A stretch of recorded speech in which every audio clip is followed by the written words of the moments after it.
You'll have to take us as you find us. Oh, don't be daft. It's homely. Been playing with rubes, lost track of time. Hello, beautiful. You are a lucky girl. And if I implied otherwise, I am Oh, it's me that should be apologising. I think the stress of today was starting to get to me. It's forgotten. You're a great mum. A born natural. I get by. You sure you're okay to mind her today? Oh, of course I am. I thought you were going to ask someone else. Oh. We have fun, don't we, sausage? Well, I better get myself looking respectable. It wouldn't matter if you turned up in a bin bag. You've got the truth on your side, remember?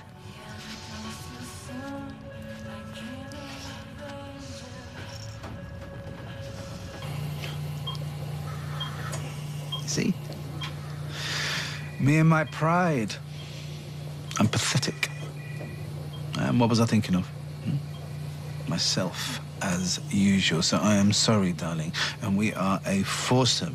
And that's all that matters. All for one and one for all. You see, I need you by my side, honey.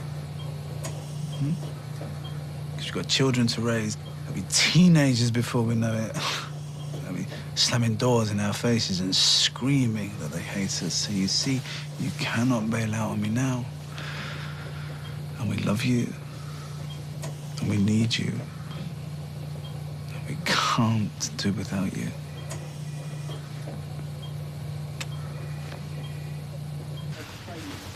You getting a cab to court with Kirsty?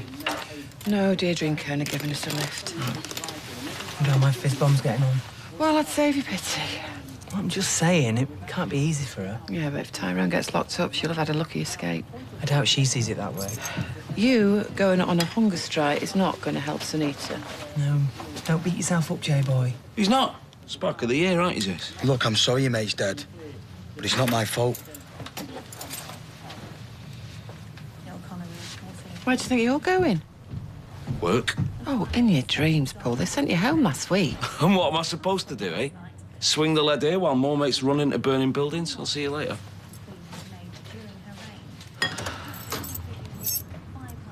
Now, rule number one, do not let them blooming barristers intimidate you. I know they're better educated and they've got a string of letters behind their name, but that does not make them better people. Of course not. They put them wigs on, they think they're it. Barristers, baristas. There must be a cracking coffee-based joke in there somewhere, Ken. Not now, Brian. No. Good luck, young Kirsty. Thank you. Say bye-bye to Mummy. Wish her luck. I'm doing this for us. How are you doing? I'll be glad when it's over. Well, once the day's out of the way, it'll be plain sailing. Just sit back and let justice take its course.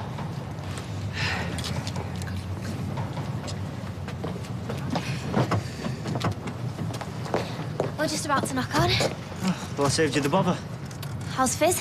Well, what's it to you? Don't be like that. It's a mean world. Might as well get used to it. Send him a love, will you? Yeah, only if you send my love to your boyfriend. He's not my boyfriend.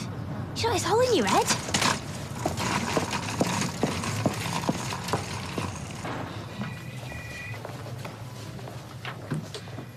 How's Jason? Keeping a low profile. I feel for him. Imagine having that on your conscience. Well, if it was his mistake. Well, I could have done to any of us, love.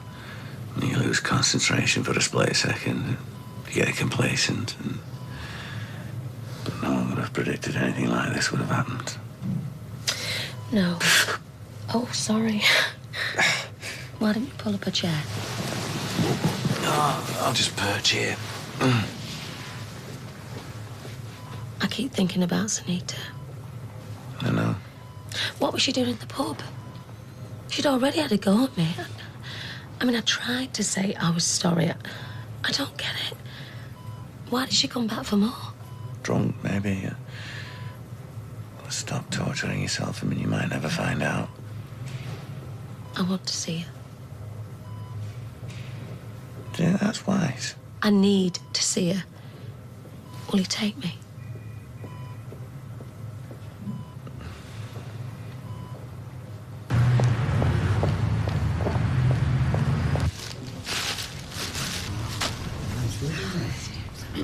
What are you doing? Logging anything significant. Right. I am a member of the big society. Society of big noses. I have a civil duty to be here, and unlike some, I have brought an open mind. Good. Because he's innocent. A distinct possibility. Court rise.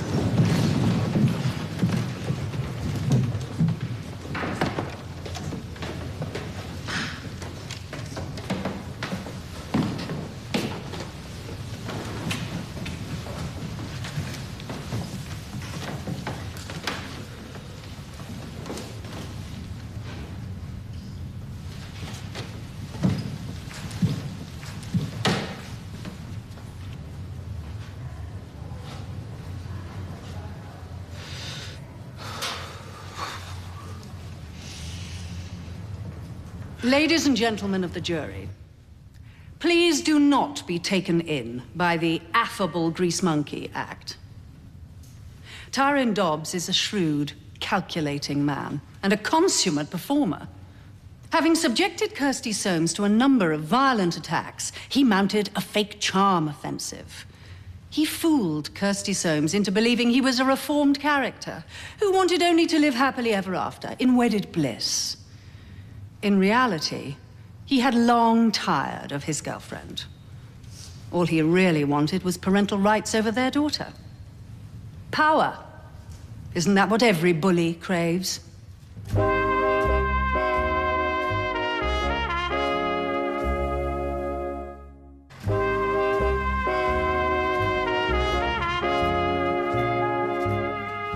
Miss Grimshaw, how long have you known Tyrone Dobbs?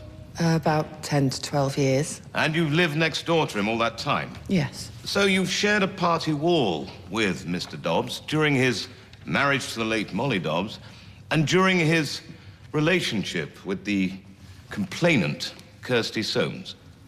Yes. And what kind of neighbor has he been? How do you mean? Have you enjoyed a good relationship with him? Well, I thought so up until now. Up until now, being the night of July the 13th, 2012. Yeah, it was a real eye-opener. An eye-opener, members of the jury. Miss Grimshaw, are you keeping something from us? A superpower, perhaps? By day, a switchboard operative, and by night, an ability to see through brick walls. I know what I heard. You think you know. You pieced together the sound effects and painted a picture in your mind, surely. Is it possible that on the night of July the 13th last year, it was Kirsty Soames doing the smashing? Miss Grimshaw, given that you lack a superpower, do you concede that it's possible that Kirsty Soames was the one hurling objects? I suppose so. Did you hear a female screaming or the sound of somebody being threatened? Did you rush next door to check if everything was okay? Well, no, but I did mention it to Tyrone's mate the next day. You mentioned it to a mate the next day? Yes, Tommy Duckworth. And did you make a beeline for this Tommy? I bumped into him outside the newsagent. Thank you. No further questions.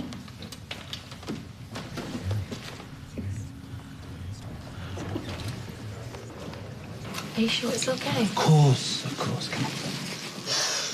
Oh, Dad.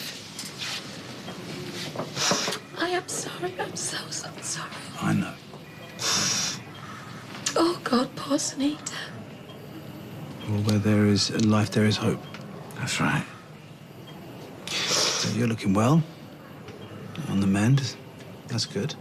I'm okay. I got off easy. She'd be so glad that you're here. I hope so. No, she would.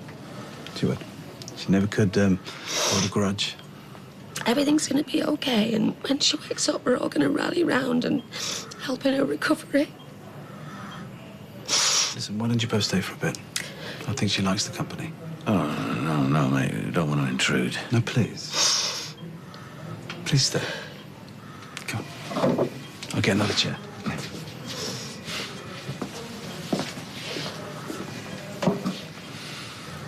Mrs. Barlow, on the afternoon of Monday, the 6th of August, 2012, you were walking your dog down the ginnel of Coronation Street, is that correct? Yes. Would you please describe the events of that afternoon to the members of the jury?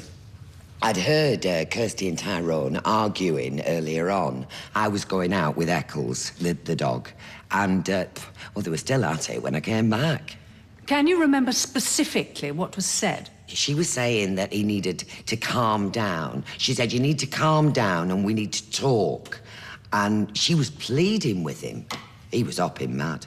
How so? She said they needed to keep talking, and he was shouting, I should knock you across the yard. I couldn't believe it. I should knock you across the yard. Shocking stuff. Well, it was just so nasty, so unlike Tyrone. How you think you've got the measure of somebody? I want to smash her stupid glasses. What happened next? Well, there was a terrible crash, and I heard Kirsty yell out in pain, and then it all went quiet. So I dashed round to their yard, and Kirsty was lying on the floor with her head bleeding, and Tyrone was standing over her. And then what happened, Mrs. Barlow? Well, I rang Dr. Carter. I'm in the medical profession, and you can't risk it with the head. Kirsty said she'd fallen over and caught it on a plant pod, but I had a funny feeling about it. I said to Ken later, I've got a funny feeling about it. And what was giving you this funny feeling? I don't know, really. There was just something not right. I mean, Tyrone seemed fine once he knew the baby was okay. In fact, I remember him asking Dr. Carter if he wanted a Jaffa cake. I mean, one minute he's walloping his pregnant girlfriend, and the next he's going on about biscuits. And then later on in the Rovers, he was sinking a pint. When did you realise that your gut instinct was spot on? When he pushed her down the stairs in January. It was only when Kirsty fell out of love with him that she was able to come forward and tell us all what had been happening. Which was? That he'd been battering her for months and cheating on her.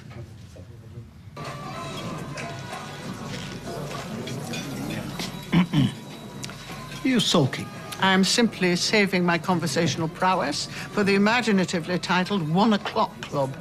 It was a suggestion. It's not compulsory. Inane chit-chat with doolally pensioners. What could be more fun?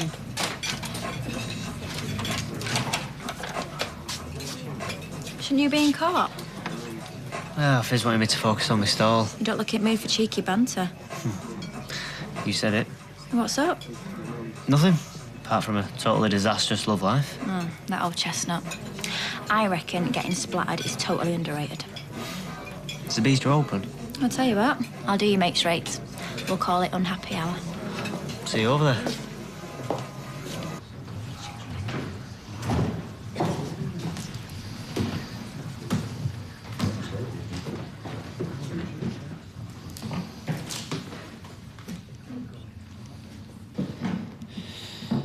I swear by Almighty God that the evidence I shall give shall be the truth, the whole truth, and nothing but the truth.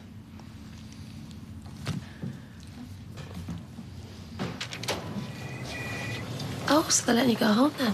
Yeah, just waiting for the doctor to sign me off. What's this then? Back to bedsit land? That's the one. Doesn't seem right. Oh, I'll be fine. Should have a suite at the Hilton, with the keys to the city. Stella Price. Yeah, that's me. Detective Sergeant Willits, Detective Constable Leslie. Been investigating the fire at the Rover's return. She's very tired, officer. Won't it keep? No, it's all right, Mum. How can I help? We've just had some information through from forensics. The fire did originate in the cellar, but we've reason to believe that it wasn't an accident. No. Someone started the fire deliberately. It wasn't an electrical fault after all. Oh, well, that's Jason off the hook. Why would anyone want to do something like that? Whoever it was, they weren't messing around. They used paper and alcohol as accelerants. We're still waiting for specifics. It's pretty obvious they wanted to raise the place to the ground. And given that a firefighter died in the blaze, this is now a murder investigation. So you thought you were in labour, but Mr. Dobbs wasn't answering his phone? Just kept going on to voicemail. I couldn't believe it. Did you confront him about it? He flipped. He threw, I realise this is painful for you, Miss Soames. He, threw the steak and chips I cooked against the wall and smashed a vase of flowers.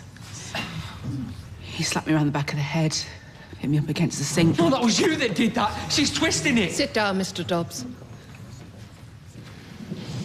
Did you ever get to the bottom of Mr. Dobbs' whereabouts on the afternoon you thought you were going into labour? Eventually, yeah. He admitted he'd been round at Fizz's, but swore blind he was doing some DIY. For a mate. Remind the court, Miss Soames. How pregnant were you at this point? 7 months. 7 months. No further questions.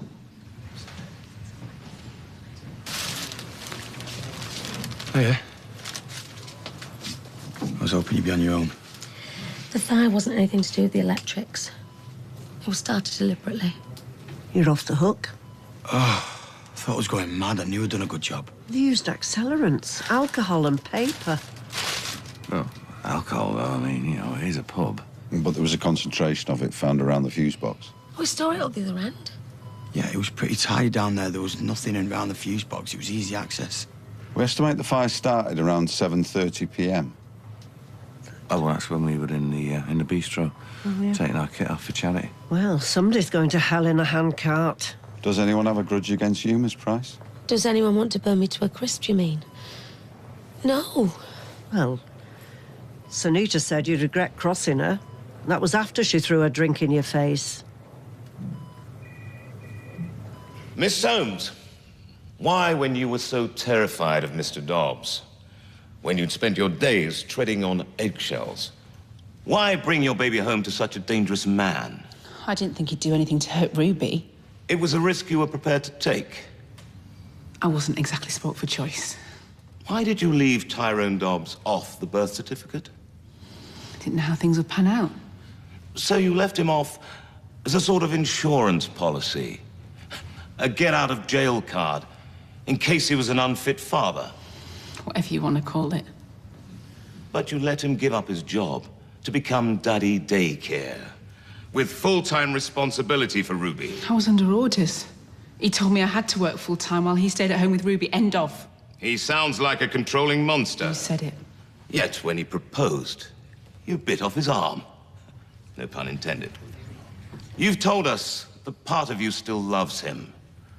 Would that be the guilty part of you? I'm guilty of keeping the faith with him for too long. Isn't it the case that in all those 3 occasions, you were the aggressor? No. We've had these so-called eyewitness accounts who, time and time again, missed the money shot. They heard the before, they saw the after, and they swallowed your lies wholesale. Who's on trial here? Isn't it the case that you were the one who hurled the steak and chips? That you whacked him around the head? That you routinely beat Mr. Dobbs and savagely shut his arm in the door? No. Come on, Miss Soames. This is your chance to tell the truth. I stayed loyal. He battered me black and blue when all I did was love him.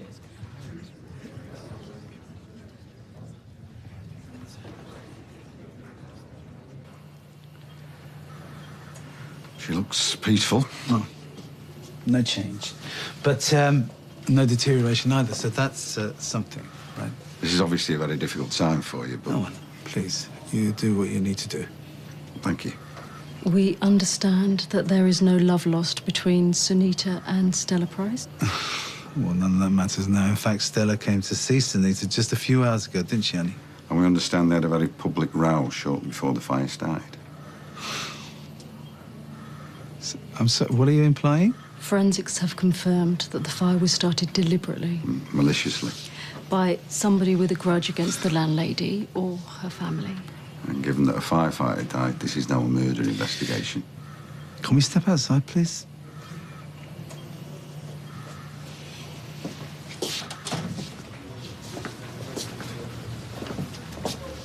So what are you saying? You're saying that Sunita, my beautiful Sunita, is so lacking in humanity that she would try to... Huh?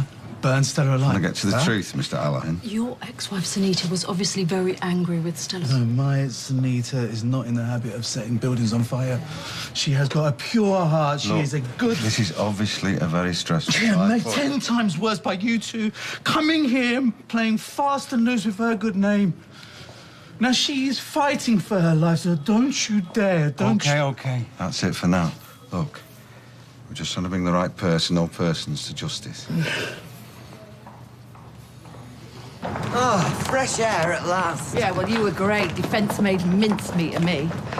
Kirsty! You guys go ahead. I'll join you in a bit. You totally threw me walking in like that. I nearly lost it. What, blurted out the truth, you mean? Keep your voice down. I've been hoping and praying you'd do the right thing. How could you be so brazen? Oh, go home. I don't want you here. Of course you don't. I know the truth. Tyrone's no angel. He pretended he wanted to marry me just to get Ruby. Desperate measures, that's what you've driven him to. And now you lied on oath. Won't be the first. I'm ashamed of you. Right back at you. So you just stood there while she banged nails into Tyrone's cock. Please do the right thing, Mrs. Solms. You know the truth. Make her see sense. If she gets away with this, Ruby's going to be stuck with her forever. Can you imagine being brawled by that? Why don't you invest in a little jotter and work out your best bus routes to prison? You'll slip up. I had 3 of the jurors blubbing into the handy-andies. I think why I'm still in love with him, Your Honour. Back to him at least another 2 years. You can't do this, Kirsty. You can't send an innocent man to prison. Watch me.